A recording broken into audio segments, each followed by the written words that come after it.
Most of us have happy memories from our childhood and youth. We can recall the simple fun of running, throwing, kicking, and catching a ball. If we can't recall the exact memories of outrunning an opponent, or scoring, or perhaps making a hard tackle, well then, we can certainly remember the good feelings and the sense of camaraderie we have when we are part of a particularly close team or group of friends. There is one sport that towers above all others when it comes to building friendships and a greater sense of community. A sport that for generations has welcomed people of all shapes, sizes, and ages to spread its unique culture of brotherhood across the globe.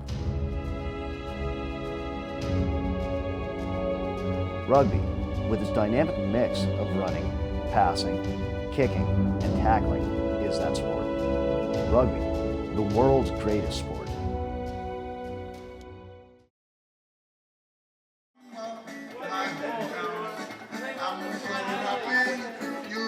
In 2014, the Barrhaven Scottish Old Boys Rugby Club travelled to the Bahamas in search of Suds and Scrums. They found them in ample supply. The lads' 2014 Bahamas rugby tour went over so well that the Barrhaven Scottish Old Boys readily agreed to a 2015 return date with the Freeport Rugby Club.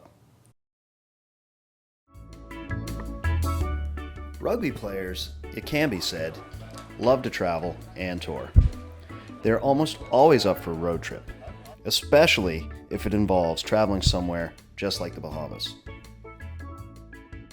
The Bahamas, a country that not only welcomes rugby players with open arms, but also sent Island Minister Michael Darville to welcome them back in person. On behalf of all of us, we welcome you to the island, and I'm sure that our local clubs appreciate the fact that you've come back again, and so we are now adopting you as brothers. Thank you.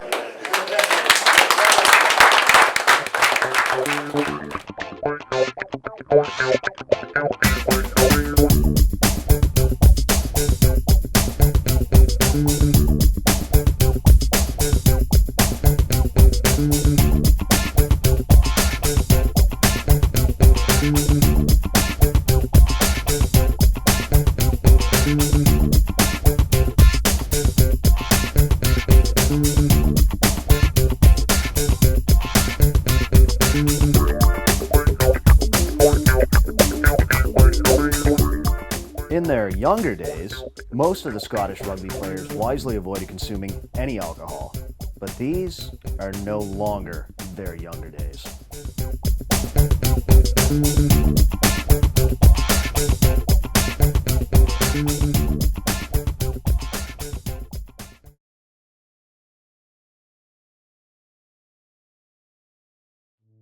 Saturday is a rugby day wherever rugby is played. This particular Saturday was especially important because the Freeport Rugby Club was celebrating the life of Sir Jack Hayward, a founding member of the club and a giant in the local community.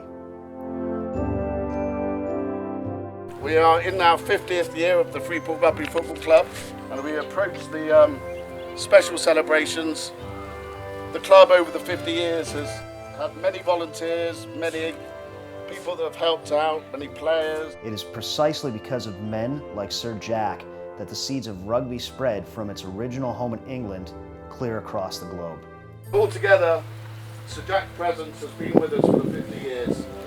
The game and the community has grown, and the bonds of sportsmanship and camaraderie now run so very, very deep in places like Freeport and Ottawa.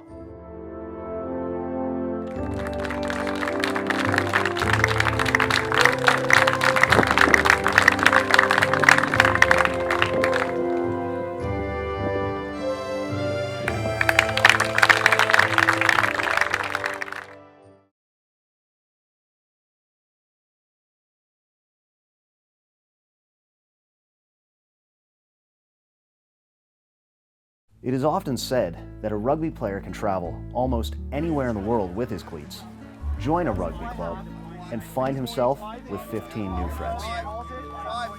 Rob Manson, all the way from Hobart. Changed my flights to Nassau and I'm going on Monday instead of today. So I stayed an extra couple of nights.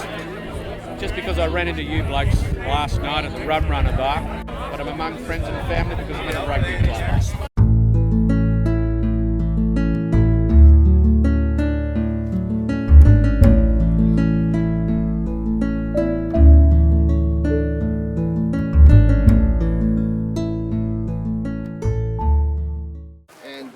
As you may or may not know, Joe's going through a really pretty hard time at the moment. Cancer has struck his family twice, and this game is dedicated to him and his family.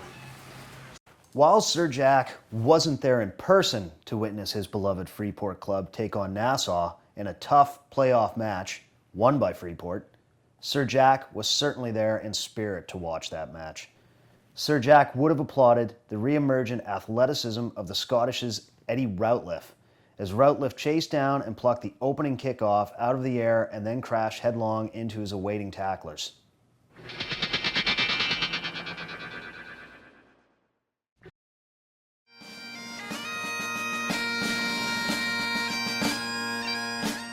So what is it about rugby that inspires men in their 30s, 40s, 50s, and beyond to play this, the toughest of games?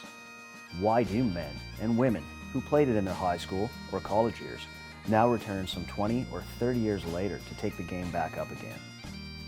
It is hard to say, but the powerful draw of friendship and deep-rooted camaraderie is easy for all to see and feel.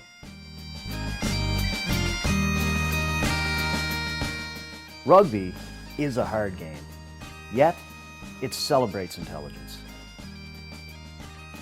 When you enter the pitch, the game says, put aside your cares. If you are prepared, you can play. I do not care how old you are or how you look. Gather your teammates, challenge your opponents, challenge yourself. Leave your struggles and battles on the field. But what you have to give to the game is not limited to the field. Give what you have to give, and then give some more. This is how it is done.